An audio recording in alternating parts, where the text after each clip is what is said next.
വിജയേട്ടാ നമസ്കാരം. നമസ്കാരം. വിജയേട്ടാ, തദ്ദേശ തെരഞ്ഞെടുപ്പ് അതിന്റെ വലിയ രീതിയിലുള്ള ചൂട് ഏറി ഏറി വരികയാണ്. അതിന്റെ പാരമ്യത്തിലെത്തി എന്ന് നമുക്ക് വേണമെങ്കിൽ പറയാം. ഇപ്പൊ ഡിസംബർ മാസം കൂടെ ആകുമ്പോൾ അത് വലിയ രീതിയിൽ വലിയ വിഷയങ്ങളൊക്കെ ആയിട്ട് വരും. അപ്പൊ അതിനിടെ ഈ വിമത സ്ഥാനാർത്ഥികളൊക്കെ വലിയ ഭീഷണിയൊക്കെ പല ആൾക്കാർക്കൊക്കെ ഉയർത്തുന്നുണ്ട്. പിന്നെ BJP സംബന്ധിച്ച് പറയുകയാണെങ്കിൽ BJPക്ക് തിരുവനന്തപുരം കോർപ്പറേഷനിൽ വിമത സ്ഥാനാർത്ഥി ഇല്ല. അതൊരു വലിയ അച്ചീവ്മെന്റ് ആണ്. 2015-ലായിരുന്നു, 2020-ലായിരുന്നു, ഇപ്പൊ 25-ലും ഇല്ല. ഹാട്രിക് ആണ്. അതൊരു വലിയ സംഭവമാണ്. ഈ തെരഞ്ഞെടുപ്പ് രാഷ്ട്രീയം മാത്രമല്ല വേറെ പലതും മാറും എന്ന് നമുക്ക് പ്രധാനമായിട്ടും വിലയിരുത്തേണ്ടി വരും. അപ്പോൾ പല പാർട്ടികളും ഇതിന്റെ ഒരു ഭീതിയിലൂടെയാണ് ഈ തിരഞ്ഞെടുപ്പിനെ നേരിടുന്നത് എന്നുള്ളതാണ്. സമഗ്രമായിട്ടുള്ള ഒരു മാറ്റം നമ്മുടെ കേരളത്തിന്റെ ഭൂമികയിൽ വരാൻ പോകുന്നു എന്നുള്ള റിപ്പോർട്ടുകൾ വന്നത്. എന്താണ് ആ സാധനം? ഈ തെരഞ്ഞെടുപ്പിനെ എങ്ങനെ വിലയിരുത്തും? ഈ തെരഞ്ഞെടുപ്പ് ഒരു സമൂല മാറ്റമുണ്ട്. പൊളിറ്റിക്കൽ മാറ്റമല്ല, രാഷ്ട്രീയപരമായ മാറ്റമല്ല. രാഷ്ട്രീയപരമായ മാറ്റം എന്ന് പറയുമ്പോൾ LDF, UDF, NDA അങ്ങനെയുള്ള മാറ്റം. അവർക്ക് കൂടുതൽ സീറ്റ് കിട്ടുന്നു, അവർക്ക് പഞ്ചായത്ത് കിട്ടുന്നു, അതല്ല മാറ്റം. കേരളത്തില് കഴിഞ്ഞ കുറെ നാളായിട്ട് നടക്കുന്ന അടിയൊഴുക്കുകളുണ്ട് വലിയ രീതിയിൽ. സോഷ്യൽ എഞ്ചിനീയറിംഗ് എന്ന് പറയുന്ന ഒരു സാധനം ഇവിടെ ആരും അങ്ങനെ പ്രത്യേകിച്ച് നടപ്പാക്കിയതല്ല. മറ്റുള്ള സംസ്ഥാനങ്ങളിലൊക്കെ നമ്മളെപ്പോഴും പറയാറുണ്ട് BJPയുടെ അമിത്ഷായുടെ സോഷ്യൽ എഞ്ചിനീയറിംഗ് എന്നൊക്കെ. പക്ഷെ കേരളത്തിൽ അങ്ങനെ നടപ്പാക്കുക പ്രയാസകരമാണ്. കാരണം കേരളത്തിന്റെ ഒരു രീതി അങ്ങനെയാണ് ആളുകളുടെ. അതുകൊണ്ട് തന്നെ ഇവിടെ ആ രീതിയിലൊന്നും നടപ്പാക്കുക പ്രയാസം. പക്ഷെ ഇവിടെ ഓട്ടോമാറ്റിക്കലായിട്ട് സംഭവിച്ച ചില പൊളിറ്റിക്കൽ അല്ലെങ്കിൽ ഒരു സോഷ്യൽ ചേഞ്ചസുകളുണ്ട്. വലിയ രീതിയിൽ തന്നെ അത് വന്നിട്ടുണ്ട്. അതിന്റെ ഒരു വലിയ പ്രകടമായ മാറ്റം വിഷ്വലി, അതായത് നമുക്ക് ദൃശ്യമായ വർഷമായിരുന്നു 2024. ആ 2024 നമ്മുടെ ലോക്സഭയിൽ നടന്ന തെരഞ്ഞെടുപ്പിൽ BJP അപ്രതീക്ഷിതമായ മണ്ഡലങ്ങളിൽ പോലും, പ്രത്യേകിച്ച് ആലപ്പുഴ പോലെയുള്ള ചില ദുർബലം എന്ന് തോന്നിപ്പിടിക്കുന്ന മണ്ഡലങ്ങളിൽ പോലും ഡബിൾ വോട്ടുകൾ നേടി വലിയ ഒരു ഹൈപ്പിലേക്ക് എത്തി. തുടക്കത്തിലൊക്കെ ചില സമയത്ത് BJPയുടെ സ്ഥാനാർത്ഥി ആലപ്പുഴ ലീഡ് ചെയ്യുക എന്ന് പറഞ്ഞാൽ ആലപ്പുഴയുടെ ചരിത്രത്തിൽ തന്നെ ആദ്യമാണ്. ശ്രീമതി ശോഭാ സുരേന്ദ്രനായിരുന്നു അവിടെ മത്സരിച്ചത്. ഇടയ്ക്ക് തുടക്കത്തിൽ സ്റ്റാർട്ടിങ് എനിക്ക് തോന്നുന്നു ബാലറ്റ് പെട്ടി വോട്ട് കഴിഞ്ഞിട്ട് ആ ഫസ്റ്റ് എപ്പോഴോ ഒരു സമയത്ത് ശ്രീമതി ശോഭാ സുരേന്ദ്രൻ മുന്നേറി. അതിനുശേഷം ഇടയ്ക്ക് ശോഭാ സുരേന്ദ്രനും വേണുഗോപാലും തമ്മിലുള്ള ടൈറ്റ് കോമ്പറ്റീഷനായിട്ട് അത് ഇടയ്ക്കൊന്ന് മാറിയിരുന്നു. അപ്പൊ അത്തരത്തിലേക്ക് സ്ക്രീനിൽ കുറച്ചു സമയത്തിലേക്കെങ്കിലും ആലപ്പുഴയിലെങ്കിലും BJPയുടെ സ്ഥാനാർത്ഥിയുടെ പേര് മിന്നുന്ന തരത്തിലേക്ക്, ഫ്ലാഷ് ചെയ്യുന്ന തരത്തിലേക്ക് ആ തെരഞ്ഞെടുപ്പ് മാറി എന്നുള്ളതാണ് ആ തെരഞ്ഞെടുപ്പിന്റെ ഏറ്റവും വലിയ ഒരു പ്രത്യേകത. പൊതുവെ ഇപ്പൊ തിരുവനന്തപുരം, ഇല്ല തൃശ്ശൂര്, കാസർഗോഡ് എന്നൊക്കെ പറഞ്ഞാൽ BJPക്ക് ഹോൾഡറുള്ള കുറച്ചൊക്കെ ഹോൾഡറുള്ള സ്ഥലങ്ങളാണ്. അവിടെ ഇപ്പോൾ BJP വലിയ വോട്ട് പിടിക്കുന്നതൊന്നും ഒരു വലിയ വാർത്തയല്ല. പക്ഷെ ഇങ്ങനെയുള്ള ചില സ്ഥലങ്ങളിൽ അതൊരു വലിയ ഒരു വാർത്ത തന്നെയായിട്ടത് മാറുകയുണ്ടായി. അത് മാത്രവുമല്ല, തിരുവനന്തപുരത്തേക്ക് വരുമ്പോൾ അവിടെ രാജീവ് ചന്ദ്രശേഖരൻ, അദ്ദേഹം നമുക്കറിയാം കഴിഞ്ഞ ലോക്സഭാ തെരഞ്ഞെടുപ്പിൽ കേവലം 30 ദിവസമാണ്, കൃത്യം 30 ദിവസമാണ് അദ്ദേഹം പ്രചരണ രംഗത്തുണ്ടായിരുന്നു. കാരണം തിരുവനന്തപുരത്ത് ആര് മത്സരിക്കും എന്നൊക്കെ ഭയങ്കര സംസാരവും ചോദ്യവും ഒക്കെ ഉണ്ടായിരുന്നു. BJPയുടെ ആര് മത്സരിക്കും, ഒരുപാട് പേരുടെ പേരൊക്കെ കിട്ടും. അവസാന നിമിഷത്തിലാണ് ശ്രീ രാജീവ് ചന്ദ്രശേഖരൻ തിരുവനന്തപുരത്ത് മത്സരിക്കാൻ വരുന്നത്. അദ്ദേഹത്തിന് കിട്ടിയത് കേവലം 30 ദിവസമാണ്. പക്ഷെ അദ്ദേഹം കരുത്തനായ ശശി തരൂരുമായിട്ട് മത്സരിച്ചിട്ട് 15,000 വോട്ടുകൾക്കാണ് തോറ്റുപോയത്. അത് കൃത്യമായി പറഞ്ഞു കഴിഞ്ഞാൽ 7,500 വോട്ട് കൂടി അദ്ദേഹത്തിന് ലഭിച്ചിരുന്നുവെങ്കിൽ, അതായത് രാജീവ് ചന്ദ്രശേഖരന് ലഭിച്ചിരുന്നുവെങ്കിൽ തിരുവനന്തപുരത്ത് ഫലം മറ്റൊന്നാകുമായിരുന്നു. അതായത് രാജീവ് ചന്ദ്രശേഖരൻ MP ആയി മാറിയാണ്. വെറും 7,500 വോട്ട്, അതായത് 15,000 വോട്ടുകൾക്കാണ് ജയിച്ചത്. ആ 15,000ത്തിന്റെ പകുതി ഇപ്പുറത്തോട്ട് മാറിക്കഴിഞ്ഞാൽ തീർന്നില്ല അപ്പുറത്തെ ഭൂരിപക്ഷം. അപ്പോൾ 7,500 വോട്ടിന്റെ വ്യത്യാസത്തിലാണ് തോറ്റതെന്ന് നമുക്ക് പറയാൻ കഴിയും. അപ്പം ഇങ്ങനെ നിൽക്കുന്ന ഒരു രാഷ്ട്രീയ സാഹചര്യം മറ്റു പല കാര്യങ്ങളുമുണ്ട്. ഇവിടെയാണ് ഈ തദ്ദേശ തെരഞ്ഞെടുപ്പിന്റെ ഫലം വരുന്നത്. ഈ തദ്ദേശ തെരഞ്ഞെടുപ്പ് എന്ന് പറഞ്ഞാൽ അക്ഷരാർത്ഥത്തില് ഇത് കണക്കിന്റെ ഒരു വലിയ കളിയാണ്. ഈ തദ്ദേശ തെരഞ്ഞെടുപ്പിൽ കിട്ടുന്ന സീറ്റിന്റെ എണ്ണം വെച്ച് നമുക്ക് കൃത്യമായി തന്നെ നിയമസഭയിൽ എത്ര സീറ്റ് പിടിക്കാൻ പറ്റും എന്ന് നമുക്കറിയാം. അതായത് ഈ തദ്ദേശ തെരഞ്ഞെടുപ്പിൽ ഏതാണ്ട് 99 മണ്ഡലങ്ങളിൽ CPM ആയിരുന്നു ഒന്നാം കക്ഷി, ഒന്നാമത്തെ പാർട്ടി. അവർക്ക് നിയമസഭയിൽ എത്ര സീറ്റ് കിട്ടി? 99. എനിക്ക് തോന്നുന്നു LDFിന്റെ കാര്യം ഞാൻ പറഞ്ഞു. 99 മണ്ഡലങ്ങൾ, നിയമസഭാ മണ്ഡലങ്ങളിലുള്ള തദ്ദേശ പഞ്ചായത്തുകളിലും വാർഡുകളിലും വലിയ മുന്നേറ്റമായിരുന്നു LDFന് ഉണ്ടായിരുന്നത്. കൃത്യമായി 99 സീറ്റ് നിയമസഭയിൽ കിട്ടുകയും ചെയ്തു.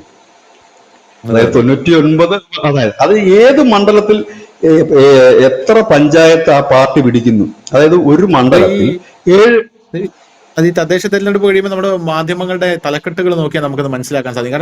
കാരണം എനിക്കിപ്പോഴും ഓർമ്മയുണ്ട്, കഴിഞ്ഞ തവണ തദ്ദേശ തെരഞ്ഞെടുപ്പ് കഴിഞ്ഞപ്പോൾ മാധ്യമങ്ങളെല്ലാം, പ്രത്യേകിച്ച് മലയാള മനോരമ, മാതൃഭൂമി എന്തോ ആണ് കൊടുത്തത് തലക്കെട്ട്, ഇത്തവണ കാറ്റ് വീണ്ടും ഇടത്തോട്ട് എന്നാണ് കൊടുത്തത്. അതായത് അവർ ഉറപ്പിച്ചു കഴിഞ്ഞു വീണ്ടും അടുത്ത ഭരണം കിട്ടി കഴിയുമെന്ന്. തദ്ദേശം കഴിയുമ്പോൾ നമുക്ക് ചിത്രം തെളിയും.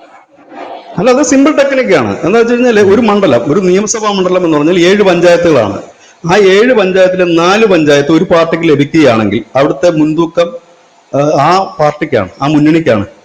ഇപ്പൊ BJP ഒരു നിയമസഭാ മണ്ഡലത്തിലെ ഒരു 5ഓ 6ഓ പഞ്ചായത്ത് ഭരിക്കുന്നു എങ്കിൽ അതിനർത്ഥം അവിടുത്തെ നിയമസഭയിൽ ആ സീറ്റ് ഉറപ്പാണ് എന്ന് തന്നെയാണ്. അതിൽ യാതൊരു ഡൗട്ടില്ല. കാരണം എന്താ, എക്സെപ്ഷൻ ഞാൻ ചോദിച്ചോട്ടെ. അതായത് ചില ആൾക്കാർ, ഇതിനെ എതിർക്കുന്ന ആൾക്കാർ പറയുന്നത് എന്താ അറിയോ, തദ്ദേശ തെരഞ്ഞെടുപ്പിലെ ട്രെൻഡ് വേറെയാണ്, നിയമസഭാ തെരഞ്ഞെടുപ്പിലെ ട്രെൻഡ് വേറെയാണ്. കാരണം തദ്ദേശം പ്രാദേശികമായിട്ടുള്ള തെരഞ്ഞെടുപ്പ്. ഇപ്പൊ ഒരു വാർഡിൽ ഇപ്പൊ നിങ്ങൾക്ക് നേരിട്ട് അറിയാവുന്ന ഒരാളായിരിക്കും, നിങ്ങൾ ആളെ നോക്കിയാണ് വോട്ട് ചെയ്യുന്നത്, പാർട്ടി നോക്കിയല്ല വോട്ട് ചെയ്യുന്നത്. ഇപ്പൊ CPM ഉം CPI-യും BJP യും ഉണ്ടെങ്കിലും കോൺഗ്രസ് എല്ലാം ഉണ്ടെങ്കിലും ആൾക്കാര് നിങ്ങൾ അടുപ്പമുള്ളവരായിരിക്കും. ഇപ്പൊ ഒരു BJP കാരനായിട്ടുള്ള ഒരു വ്യക്തിക്ക് അല്ലെങ്കിൽ ഒരു കുടുംബത്തിന് ഒരു CPM കാരനുമായിട്ടുള്ള ഒരു നല്ല ബന്ധം, അത് സുഹൃത്താണെങ്കിലോ അല്ലെങ്കിൽ അവരാണ് വോട്ട് നിൽക്കുന്നതെങ്കിലും മത്സരിക്കാൻ നിൽക്കുന്നതെങ്കിലും മാറ്റി കുത്താനുള്ള സാധ്യതയുണ്ട് എന്നവര് ഇതിനെ എതിർക്കുന്ന ആൾക്കാർ പറയുന്നത്. അപ്പൊ രണ്ട് ട്രെൻഡാണെന്ന് അവർ പറയുന്നത്. അത് ശരിയാണ്. പക്ഷെ എല്ലാവരും വോട്ട് ചെയ്യുന്ന അങ്ങനെ അല്ലല്ലോ. ബഹുഭൂരിപക്ഷത്തിന്റെ വോട്ട് ഒരു ചിഹ്നത്തിലാണ് വീഴുന്നതെങ്കിൽ, കാരണം കേരളത്തിലെ നിയമസഭ തദ്ദേശം തമ്മിൽ വലിയ വ്യത്യാസമില്ല. ഒരു 3-4 മാസം, ഒരു 5 മാസത്തെ ഗ്യാപ്പേ ഉള്ളൂ.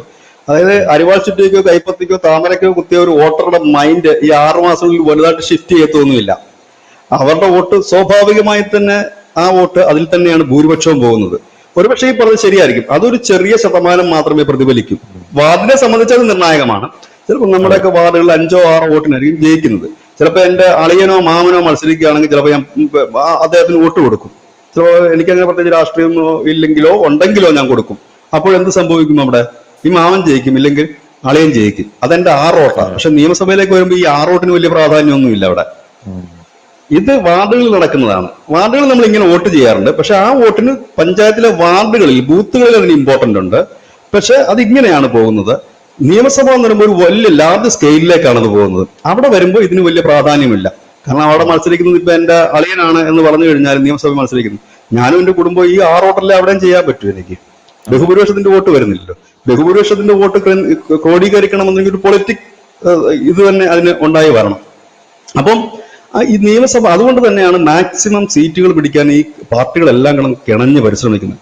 തിരുവനന്തപുരത്തേക്ക് നോക്കൂ, മുരളീധരനെയാണ് കോൺഗ്രസ് അവിടെ തിരുവനന്തപുരം ഈ കോർപ്പറേഷൻ പിടിക്കാൻ നിയോഗിച്ചിരിക്കുന്നത്. ചരിത്രത്തിൽ ആദ്യമാണ്. കോൺഗ്രസ് മുമ്പ് ഇങ്ങനെ ഒന്നും ചെയ്യില്ലായിരുന്നു. കോൺഗ്രസിനെയാണ് അവിടെ തിരിയുന്നത്. ഇനി മുട്ടട എന്ന് പറഞ്ഞൊരു വാർഡുണ്ട്, നമ്മുടെ ഒരു പെൺകുട്ടി വൈഷ്ണവി എന്ന് പറഞ്ഞൊരു പെൺകുട്ടി ഭയങ്കര വിവാദമായിട്ടുള്ള തിരുവനന്തപുരത്ത് ഒരു ഡിവിഷൻ ഉണ്ട്, മുട്ടട. അവിടെ CPM-നെ സംബന്ധിച്ച് അഭിമാന പോരാട്ടം നടക്കുന്ന സ്ഥലമാണ് മുട്ടടയില്. അവിടെ CPM ജയിക്കണം.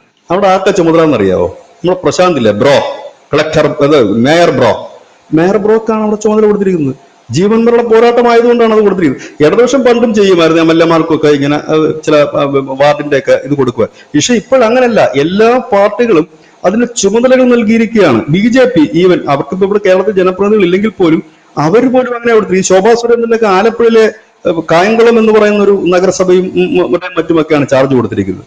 അനൂപ് ആന്റണി എന്ന് പറയുന്ന വ്യക്തിക്ക് പത്തനംതിട്ടയും തിരുവല്ലയും അതിന്റെയാണ് ചാർജ് കൊടുത്തിരിക്കുന്നത്. പത്തനംതിട്ടയിലേക്ക് സംബന്ധിച്ച് എനിക്ക് തോന്നുന്നു വലിയ നേട്ടം ഉണ്ടാക്കാൻ ഒരു പക്ഷേ കഴിയും. ശബരിമല പ്രക്ഷോഭ കാലത്ത് 12 നഗരസഭയാണ് കേരളത്തിൽ കഴിഞ്ഞ തവണ BJPക്ക് കിട്ടിയിരുന്നത്. 2 നഗരസഭകളാണ് 54-ല്.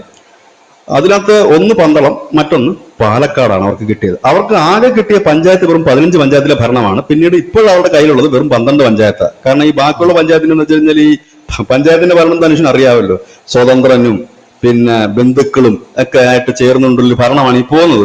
പോയി കഴിയുമ്പോൾ ഒരു ദിവസം ഈള് ചാടി അപ്പുറത്തേക്ക് പോകും, 6 മാസം കഴിയുമ്പോൾ ചാടി ഇപ്പുറത്തേക്ക് വരും. അതുകൊണ്ടാണ് ഈ 15-12 മാറിയത്. ഈ കാലുമാറ്റം വളരെ വ്യാപകമായി തന്നെ നമുക്ക് പഞ്ചായത്തിൽ കാണാൻ കഴിയും.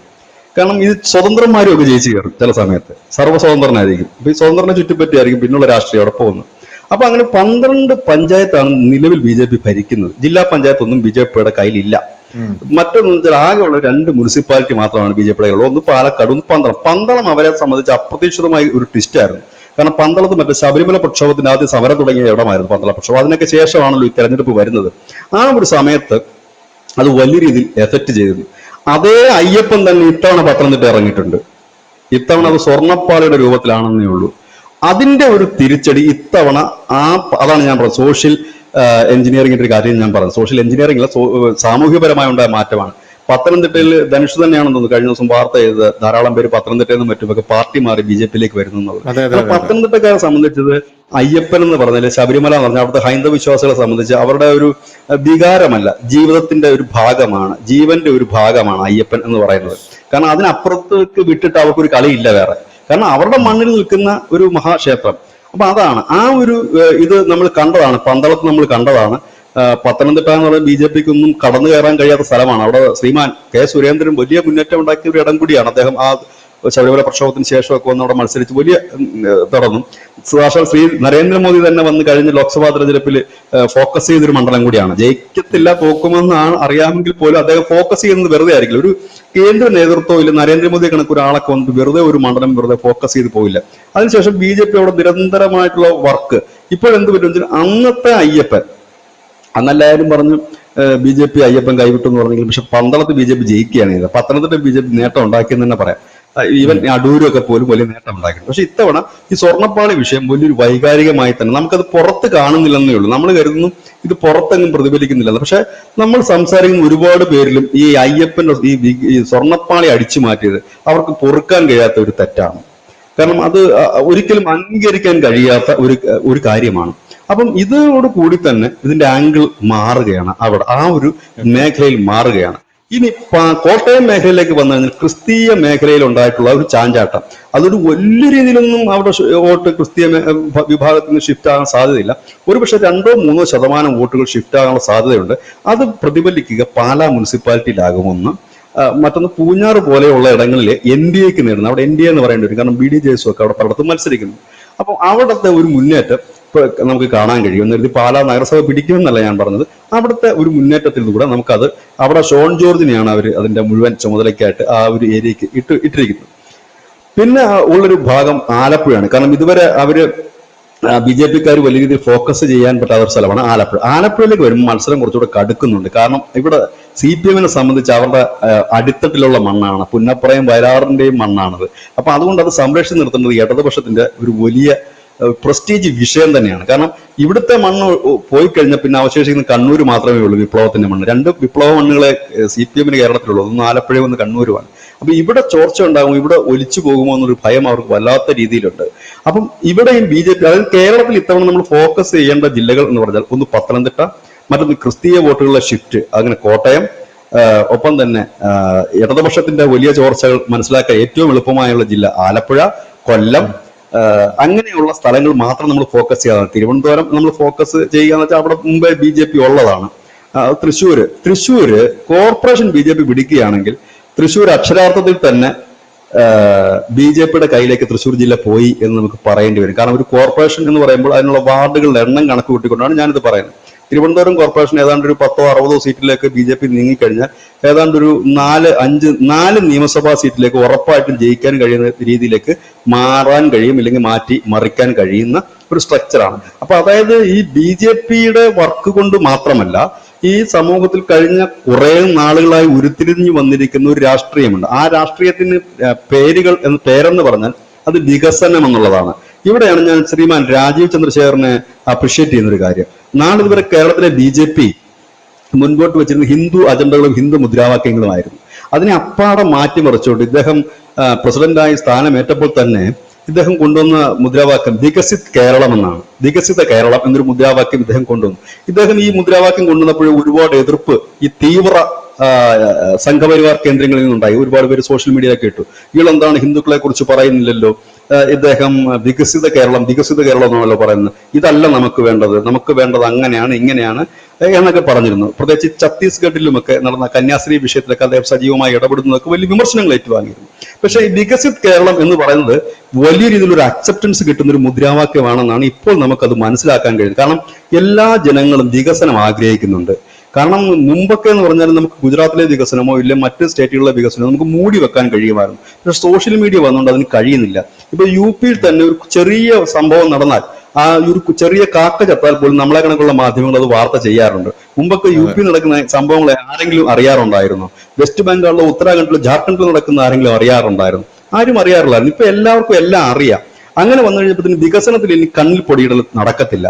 അപ്പൊ അതുകൊണ്ട് എല്ലാവരും അത് ആഗ്രഹിക്കുന്നു. പ്രത്യേകിച്ച് തിരുവനന്തപുരം മേഖലയിൽ എല്ലാ നഗരസഭയിലുള്ള നഗര കേന്ദ്രീകൃത വോട്ടർമാർ വലിയൊരു മാറ്റത്തിന് ആഗ്രഹിക്കുന്നു എന്ന് കരുതി എടാപിടി എന്ന് പറഞ്ഞിട്ട് മാറുമെന്ന് എനിക്ക് തോന്നുന്നില്ല. എന്റെ ഒരു കണക്കൂട്ടൽ ശരിയാണെങ്കിൽ കേരളത്തിലെ 6 കോർപ്പറേഷനിൽ BJP നേട്ടം ഉണ്ടാക്കുന്ന 2 കോർപ്പറേഷൻ ആയിരിക്കും. അതിൽ തിരുവനന്തപുരവും തൃശ്ശൂരും കോർപ്പറേഷൻ ഒരുപക്ഷെ BJP ഭരിച്ചാലും അത്ഭുതപ്പെടാനില്ല. പിന്നെ അവശേഷിക്കുന്ന 4 കോർപ്പറേഷനാണ്. നിലവിലത്തെ ആ 4 കോർപ്പറേഷനിലെ 2 എണ്ണം കോൺഗ്രസിന്റെ പക്കലുള്ളതാണ്. കോഴിക്കോടും മറ്റൊന്ന് എറണാകുളവുമാണ്. ഒരുപക്ഷെ എറണാകുളം മാത്രം ഒരുപക്ഷെ കോൺഗ്രസ് നിലനിർത്താനോ ഇല്ലെങ്കിൽ എറണാകുളം കോഴിക്കോടും നിലനിർത്താൻ സാധ്യതയുണ്ട്. കാരണം ഇത്തവണത്തെ വോട്ടിംഗ് പാറ്റേൺ നോക്കുമ്പോൾ ന്യൂനപക്ഷം, പ്രത്യേകിച്ച് മുസ്ലിം വിഭാഗം ഒന്നടങ്കം കോൺഗ്രസിന് പിന്നിൽ അണിനിരക്കുന്ന ഒരു കാഴ്ച നമുക്ക് കാണാൻ കഴിയുന്നുണ്ട്. അങ്ങനെയെങ്കിൽ എറണാകുളവും ഈ പറയുന്ന കോഴിക്കോടും കോൺഗ്രസ് നിലനിർത്തുകയാണ്. 2 കോർപ്പറേഷൻ CPM-ലേക്കും പോകാൻ സാധ്യതകൾ കൂടുതലാണ്. സോറി, കോഴിക്കോട് കോർപ്പറേഷൻ അല്ല കേട്ടോ, കണ്ണൂർ കോർപ്പറേഷനാണ് കോൺഗ്രസ്. കോഴിക്കോട് കോർപ്പറേഷൻ കോഴിക്കോടല്ല, സോറി കമ്മ്യൂണിസ്റ്റ് പാർട്ടി. അല്ല, കോഴിക്കോടല്ല, ഞാൻ പറഞ്ഞത് കണ്ണൂരാണ്. ഒരുപക്ഷെ കണ്ണൂർ കോൺഗ്രസിനെ നിന്ന് പോകാനുള്ള സാധ്യതകൾ നിലനിൽക്കുന്നുണ്ട്. ഒപ്പം തന്നെ കോഴിക്കോട് തിരിച്ചു പിടിക്കാനുള്ള സാധ്യതകൾ നിലനിൽക്കുന്നുണ്ട്. ഈ 2 കേസുകൾ മാറിയും തിരിഞ്ഞും വരാം. ഏതായാലും 2-2-2 എന്നുള്ള ഈ 6 കോർപ്പറേഷനിൽ പോകാനുള്ള എല്ലാ സാധ്യതകളും നിലനിൽക്കുന്നുണ്ട്. ഈ മുനിസിപ്പാലിറ്റിയുടെ കാര്യത്തിലേക്ക് വരുമ്പോൾ ഒരുപക്ഷെ ഇപ്പോഴുള്ള ഈ 2 മുനിസിപ്പാലിറ്റിയിൽ നിന്ന് ചിലപ്പോൾ 2-3 മുനിസിപ്പാലിറ്റികളിലേക്ക്, ഒരു 4 മുനിസിപ്പാലിറ്റിയിലേക്ക് വരെ ഒരുപക്ഷെ ഭരണം എത്തിയേക്കാം. അപ്പുറത്തേക്ക് ഒരു 10 മുനിസിപ്പാലിറ്റിയിലേക്കൊന്നും ഭരണം എത്താനുള്ള സാധ്യത നിലവിലത്തെ സാഹചര്യത്തിൽ കാണുന്നില്ല. പഞ്ചായത്തിലേക്ക് വരുമ്പോൾ ഇപ്പോൾ നിലവിലുള്ളത് 12 പഞ്ചായത്തിലെ ഭരണമാണ്. ആ 12 പഞ്ചായത്തിലേക്കുള്ള ഒരു ഭരണം ഒരു 35-40 പഞ്ചായത്തുകളിലേക്ക് നീളാനുള്ള സാധ്യതയാണ് നമ്മൾ ഇപ്പോൾ ഈ പ്രാഥമിക ഘട്ടത്തിൽ വിലയിരുത്തുമ്പോൾ. ഇനിയിപ്പോ ഇലക്ഷന്റെ ഒരു മൂർധന്യാവസ്ഥയിലേക്ക് പോകുന്നതായിട്ടുണ്ട്. ഡിസംബർ ആദ്യ വാരത്തിലൊക്കെ വരും. അപ്പോൾ നമുക്ക് കുറച്ചുകൂടി വിശദമായിട്ട് ഇതിനെക്കുറിച്ച് സംസാരിക്കാം.